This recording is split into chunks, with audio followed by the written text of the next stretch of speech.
If you've been following the SoCHiology podcast since I launched it in 2021, you will be aware of the reverse psychology sub-series, which is basically unpopular Chicago opinions from Chicago. You will also be aware of the SAT, the SoCHiology awareness test, where I quiz random Chicagoans about different questions in regards to Chicago history and culture.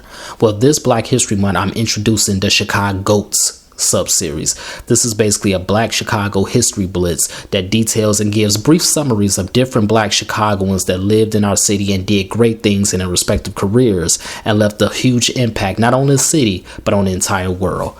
So without further ado, let's get into it.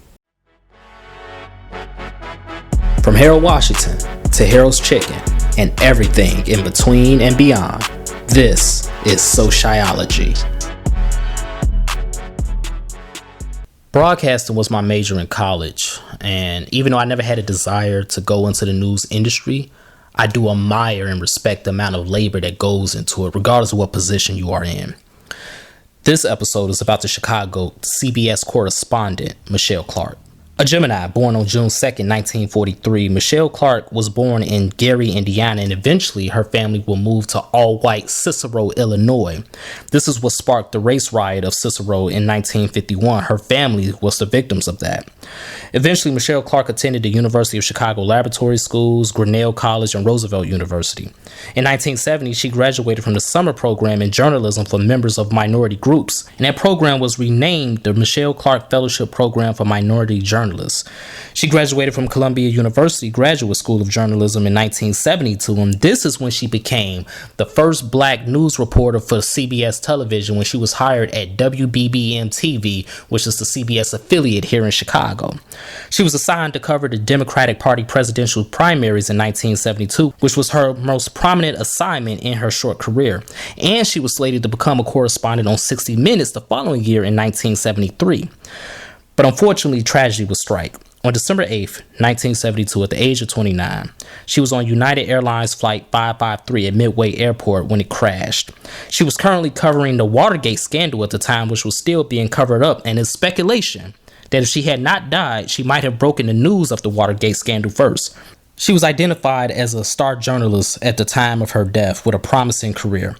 Bill Curtis recalled that at Clark's funeral, CBS executive Richard S. Sallant said that Clark's death was, quote, as if Ed Murrow had died at a young age, end quote.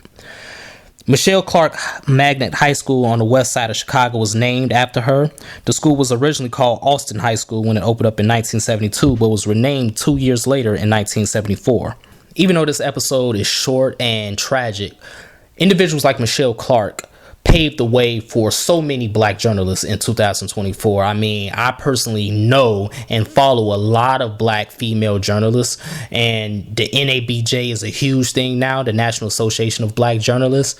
Individuals like Michele Clark, in a turbulent time such as the early 70s, you have Vietnam winding down, Watergate scandal, which is what she was covering. You had so many things going on in not only the city of Chicago, but the country at the time. Michele Clark was laying the foundation not only for her career, but for others to follow in her footsteps. And that's certainly what she did. So although she was gone too soon, her legacy still looms large in 2024. We salute you, Michele Clark, a true Chicago.